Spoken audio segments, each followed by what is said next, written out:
Alright, so nagbabalik tayo sa ating violin tips and tricks. And for today's video, I want to talk about our fourth finger or yung pinky finger or yung little finger and how we can effectively make it stronger or use it better in playing the violin. So, we will focus on our left hand, yung pinky finger natin. Bakit nga ba ang hirap-hirap niya gamitin for beginners, and even for those intermediate players, bakit hindi nila magamit ng ayos, So, the pinky finger or the fourth finger in the violin, or violas and cellos, So, pag bowed strings, we use this as our fourth finger. Sa piano kasi, it is technically the fifth finger. But since we don't use the thumb, we start here at 1.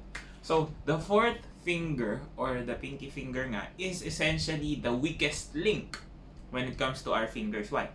Anatomically speaking, if you look at your fingers, it's very, very dependent to our ring finger, yung ating little finger. It's very, very dependent because they share the same ligaments, Yun.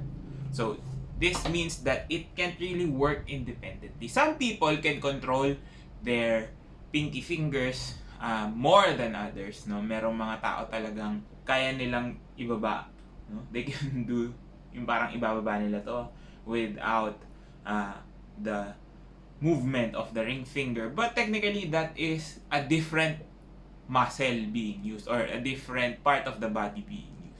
Kasi when it comes to stopping the strings, which is the main problem caused by our pinky finger, there are things we can actually do to improve, Not just the strength, but also the speed at which we can press down on strings. So, with this in mind, na alam na nga natin na it's very weak, what does it need? So, our little finger needs a lot of support. Why? Kasi when we move higher in the position in our strings, the more pressure is applied or is needed for you to stop the strings para maibaba mo siya. So, the first finger is hindi niya masyado kailangan ng mas malaking pressure just to stop the strings and make the pitch sound higher, diba? Pero habang tumataas tayo, especially with our fourth finger, medyo matigas na yan. So kung mapapansin nyo, even by just pressing up, you can feel that the tension as we go higher becomes bigger. And mas mahirap na siyang pindutin or mahirap na ibaba yung string. So, pag pinagsama natin yung weak finger and then a very tense string, syempre mahihirapan siya. So, usually when we place our fourth finger, we have to support it, So I usually support it with my ring finger. Since magkasama naman na talaga sila, usually when you have to place your fourth finger, laging nakababa yung third, So if I'm gonna play this, I wouldn't play it like this, Hindi nakaangat yung ating fingers. Because when that happens, nawawalan na siya ng support, nahihirapan na yung fingers natin. Which is not the thing that we want, diba? So, a good rule of thumb is when you're placing your fingers, always try to keep them down. Yun talaga yung pinaka-main purpose of keeping your fingers down. Especially the third finger if you're using the fourth. Even at higher position.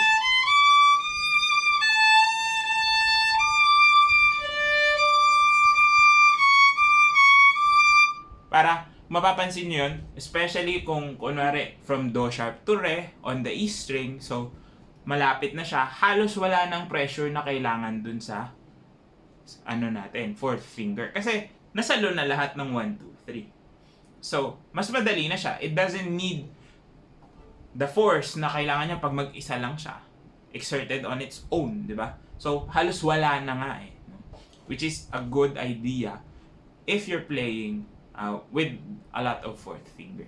Usually sa mga beginners, sa mga bata, hindi pa pinapagamit talaga because it's really, really weak and mahirap siya i-train. And I don't think that you can really strengthen these parts of our bodies, no? Especially the fingers. Kasi wala naman talagang muscle sa fingers. Eh.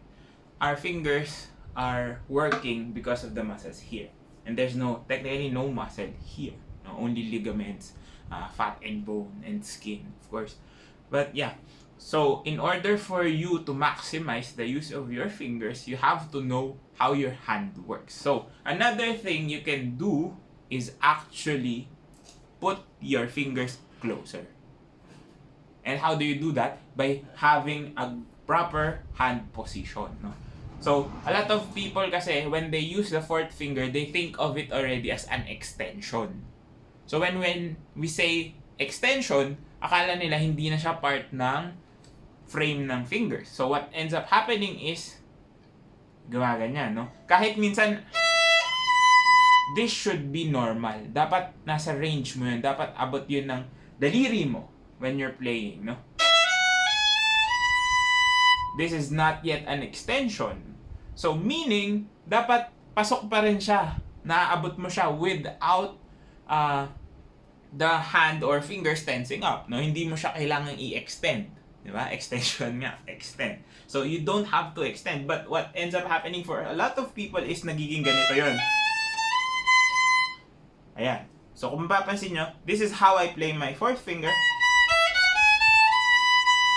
versus someone na tinatry i-extend. This one versus this one.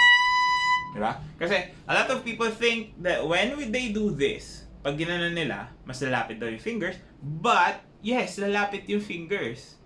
But the hand is the one controlling these fingers. Diba? We don't want the fingers to do the work. We want them to stick or to stop the strings. But, we should use the knuckles. No? E saan ba nakakonect yung knuckles natin? Our knuckles are not just connected to the tips of the fingers, but also to your hand. So, making sure that your hand is placed at a position where it doesn't need to extend, the fingers don't need to extend, can help with that, diba? So, for me, it's like this. So, papakita ko sa inyo sa harap. The hand is almost parallel to the fingerboard, no? So, papansin nyo yung etong side na to ng palm should almost be directly parallel to the fingerboard so that you could use your fourth finger more effectively. So, mas maitatakbo mo siya versus so, kung mas malapit ako, okay.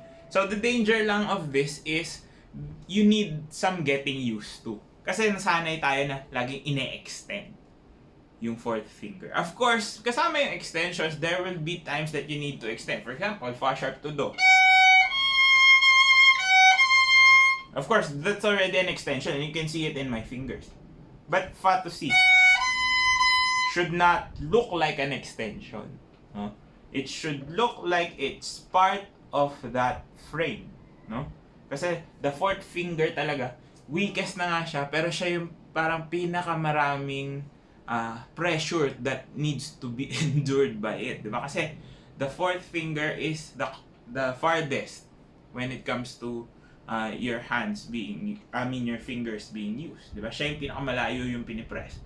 Meaning, it's closer to the bridge. Meaning, it has more tension. So, in order for you to support it, hindi sapat na nandito lang yung third finger or any finger for that matter before it, but it has to be placed in an optimal position, no?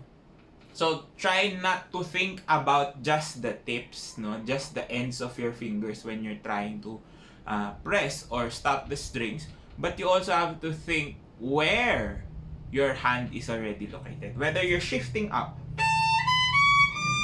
diba? Pasok. Everything's curled. Ibig sabihin, I'm not extending. Kasi when I extend, I can reach other notes pa. Hindi pa dapat siya nag-extend.